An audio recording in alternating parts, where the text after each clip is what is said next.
അപ്പൊ എല്ലാവർക്കും ഒരു നമസ്കാരം.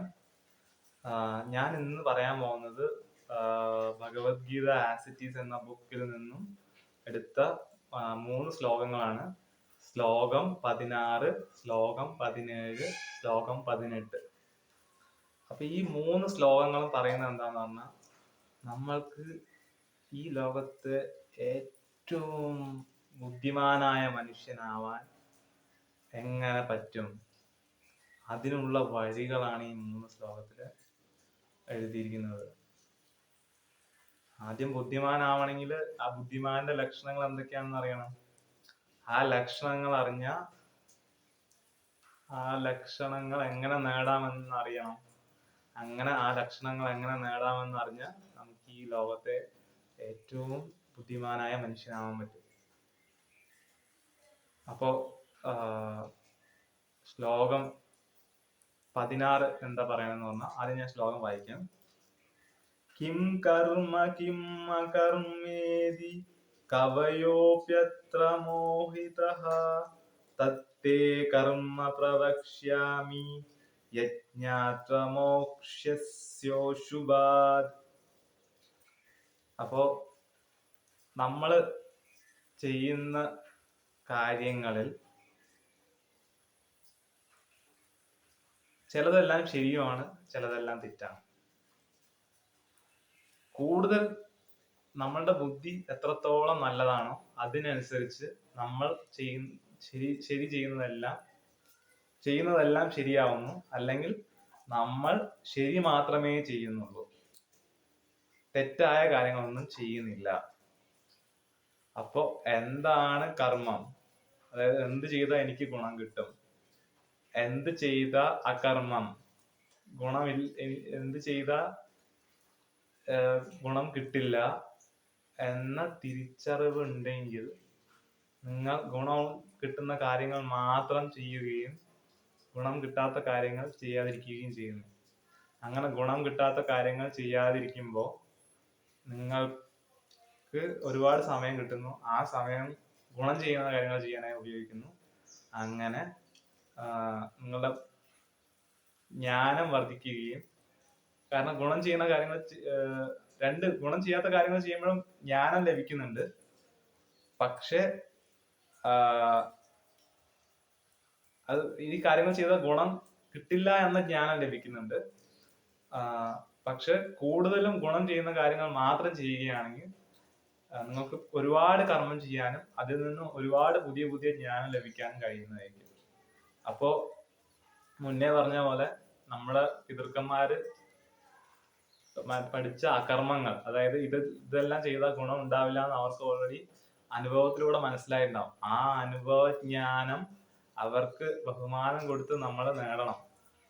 അങ്ങനെ നേടിയാൽ പിന്നീട് നമ്മൾ ചെയ്യുന്ന നമ്മൾക്ക് ഒരു പരിധി വരെ അകർമ്മങ്ങൾ ഒഴിവാക്കാൻ പറ്റും. അങ്ങനെ അകർമ്മങ്ങൾ ഒഴിവാക്കി കഴിഞ്ഞാൽ അശുഭമായിട്ടുള്ള കാര്യങ്ങൾ ഇതിൽ നിന്ന് നമുക്ക് മുക്തി നേടാൻ പറ്റും. അപ്പോ ഗുണം കിട്ടുന്ന കാര്യങ്ങളും ഗുണം കിട്ടാത്ത കാര്യങ്ങളും ഇത് എങ്ങനെ നമുക്ക് മനസ്സിലാവും? ഇത് മനസ്സിലാവണമെങ്കിൽ ഇപ്പൊ നമ്മൾ ഒരു ഉദാഹരണം വെച്ച് പറഞ്ഞുതരാം. ആദ്യം ശ്ലോകം 17 വായിക്കാം. അതാണ് പറയുന്നത്. കർമ്മണോ ഹ്യവിബോധവ്യം ബോധവ്യം ച വികർമ്മണഃ അകർമ്മണശ്ച ബോധവ്യം ഗഹനാ കർമ്മണോ ഗതിഃ. അതായത് നമുക്ക് ഈ അകർമ്മം എന്ന് പറഞ്ഞാൽ നമുക്ക് ഗുണം കിട്ടാത്ത കാര്യം. ഈ അകർമ്മത്തിൽ തന്നെ വികർമ്മമുണ്ട് ഒരു ഭാഗമായിട്ട്. ഗുണം കിട്ടാത്ത കാര്യത്തിൽ തന്നെ നമുക്ക് ദോഷം വരുന്ന കാര്യങ്ങൾ, അതാണ് വികർമ്മം. കർമ്മം എന്ന് പറഞ്ഞാൽ നമ്മൾ ഗുണം കിട്ടുന്ന കാര്യങ്ങൾ എന്തൊക്കെയാണോ അത് നമ്മൾ ചെയ്യണം, അതാണ് കർമ്മം. അകർമ്മം എന്ന് പറഞ്ഞാൽ ആ കാര്യങ്ങൾ ചെയ്ത് നമുക്ക് ഗുണമേ കിട്ടില്ല. ആ അകർമ്മത്തിൽ തന്നെ വികർമ്മമുണ്ട്. ആ കാര്യങ്ങൾ ചെയ്താൽ നമുക്ക് ദോഷം വരും, നമ്മളെ ബാധിക്കും. അപ്പൊ ദോഷം വരുന്ന കാര്യങ്ങളൊന്നും ചെയ്യാതിരിക്കണം. ഇതിൽ ഏതൊക്കെ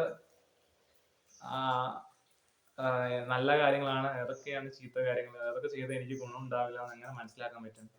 അത് മനസ്സിലാവണമെങ്കിൽ ഈ പ്രപഞ്ചത്തിന്റെ മൊത്തം മൊത്തം പ്രവർത്തന രീതി മനസ്സിലാവണം, അല്ലേ? അതായത് പ്രപഞ്ചത്തിലുള്ള ഓരോ അണുക്കളും, പ്രപഞ്ചത്തിലുള്ള എല്ലാ മനുഷ്യന്മാരും എന്താണ് ചിന്തിക്കുന്നത്, പ്രപഞ്ചത്തിലുള്ള എല്ലാ മൃഗങ്ങളും പക്ഷികളും എങ്ങനെയാണ് ചിന്തിക്കുന്നത്, അവരെങ്ങനെയാണ് പ്രവർത്തിക്കുന്നത്, പ്രപഞ്ച ശക്തികളായ പഞ്ചഭൂതങ്ങൾ എങ്ങനെയാണ് പ്രവർത്തിക്കുന്നത്, അതിനപ്പുറം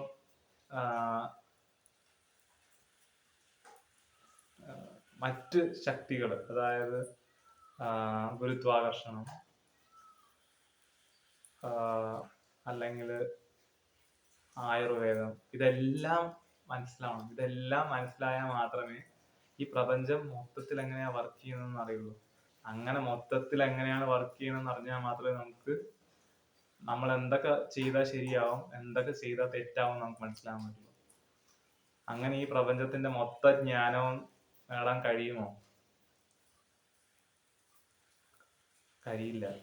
അത് വളരെ ബുദ്ധിമുട്ടാണ് എന്നാണ് കൃഷ്ണൻ പറയുന്നത്. അപ്പൊ അത്രയും അങ്ങനെ സമ്പൂർണ്ണ ജ്ഞാനം ഉള്ള ആള് ആയിരിക്കും ഈ ലോകത്തിലെ ഏറ്റവും ബുദ്ധിമാനായിട്ടുള്ള മനുഷ്യൻ. പക്ഷെ ഏറ്റവും ബുദ്ധിമാനായിട്ടുള്ള മനുഷ്യനാവാൻ വളരെ ബുദ്ധിമുട്ടാണ് എന്നാണ് കൃഷ്ണൻ പറയുന്നത്. ഇനി ഈ ജ്ഞാനം മൊത്തം കിട്ടി, അതിലോട്ട് വരാം.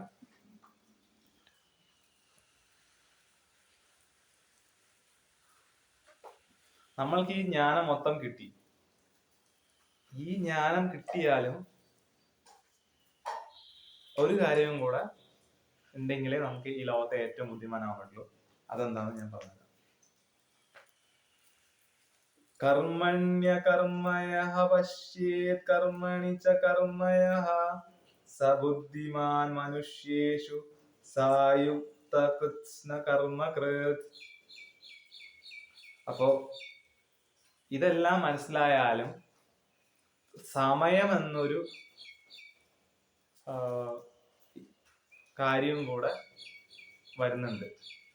അപ്പൊ സമയം എന്ന കാര്യം എന്താ പറയണമെന്ന് വെച്ച് കഴിഞ്ഞാൽ, നമ്മൾക്ക് ശരിയായ കാര്യങ്ങൾ എന്താണെന്ന് അറിഞ്ഞാൽ കൂടി ആ ശരിയായ കാര്യങ്ങൾ എപ്പോൾ ചെയ്യണം എന്നറിഞ്ഞാൽ മാത്രമേ ആ കാര്യങ്ങൾ ചെയ്തിട്ട് കാര്യമുള്ളൂ. അല്ലെങ്കിൽ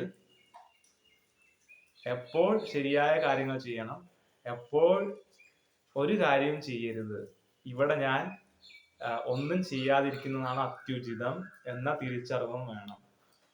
ഓരോ സമയങ്ങളിലും അതാത് സമയത്ത് എന്ത് കാര്യങ്ങളാണ് ഉചിതം, എന്ത് കാര്യങ്ങളാണ് ചെയ്യാതിരിക്കേണ്ടത് എന്ന തിരിച്ചറിവും വേണം. ഓരോ സമയത്തിനനുസരിച്ച് ഒരേ കാര്യം തന്നെ ഉചിതവും ഉചിതവും നമ്മൾക്ക് ഭവിഷ്യത്ത് വരുന്നതുമാവാം.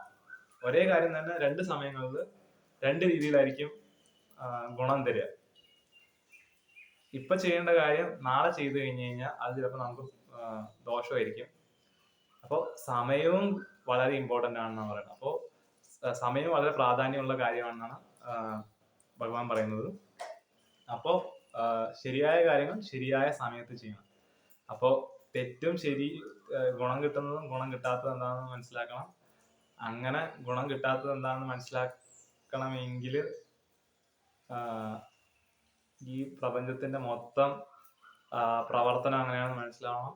അങ്ങനെ മൊത്തം പ്രവർത്തനം എങ്ങനെയാണെന്ന് മനസ്സിലാക്കി ആ ജ്ഞാനം വെച്ച് ആ ജ്ഞാനം ശരിയായ സമയത്ത് ഉപയോഗിക്കുന്ന ഒരാളാണ് ഈ ലോകത്തിലെ ഏറ്റവും ബുദ്ധിമാനായ മനുഷ്യൻ എന്ന് പറയുന്നത്.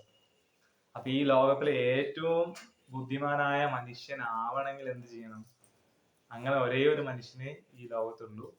അതാണ് ഞാൻ മുന്നത്തെ ശ്ലോകങ്ങളിൽ പറഞ്ഞ പോലെ ഭഗവാൻ, നമ്മളുടെ എല്ലാവരുടെയും ഉള്ളിലുള്ള ആ ശക്തി, ആ ശക്തിയും ആ വലിയ ബുദ്ധിയും, ആ വലിയ ആത്മാവിന്റെ ആ വലിയ ശക്തിയും ആ വലിയ ബുദ്ധിയും എന്നിലും നിങ്ങളിലും ഈ പഞ്ചഭൂതങ്ങളിലും ചുറ്റുമുള്ള മൃഗങ്ങളിലും ചുറ്റുമുള്ള മരങ്ങള് ചെടികളിലും ചുറ്റുമുള്ള ഓരോ അണുക്കളിലുമുള്ള ആ വലിയ ശക്തിയായ ദൈവം എന്ന ആ വലിയ ആത്മാവും ആ വലിയ ബുദ്ധിയുമാണ് ഈ കഴിവുകൾ എല്ലാം ഉള്ള ആ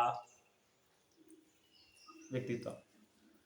അപ്പോ നമ്മളുടെ ബുദ്ധി അല്ലെങ്കിൽ അഹം എന്ന ഞാൻ എന്ന ആ ബുദ്ധിയെ നമ്മൾ നശിപ്പിച്ചിട്ട് ഞാൻ ഭഗവാനാവുന്നു, എൻ്റെ ഉള്ളിൽ ഭഗവാൻ ഉണ്ട്, എൻ്റെ ഉള്ളിൽ ഭഗവാൻ മാത്രമേ ഉള്ളൂ എന്ന ഒരു സങ്കല്പവും അത് മനസ്സിൽ കൊണ്ടുവന്ന് അത് നമ്മുടെ ഉപബോധ മനസ്സിൽ കടന്ന് നമ്മൾ അതായി മാറുമ്പോൾ നമ്മൾക്ക് ഈ പ്രപഞ്ചത്തിന്റെ മൊത്തം പ്രവർത്തനം മനസ്സിലാവുകയും അത് ശരിയായ സമയത്ത് എപ്പോൾ ചെയ്യണമെന്ന് നമുക്ക് മനസ്സിലാവുകയും അങ്ങനെ മനസ്സിലാവുമ്പോൾ നമുക്ക് ഈ ലോകത്തെ ഏറ്റവും ബുദ്ധിമാനായ മനുഷ്യനെ ജീവിക്കാൻ കഴിയുകയും ചെയ്യുന്നു.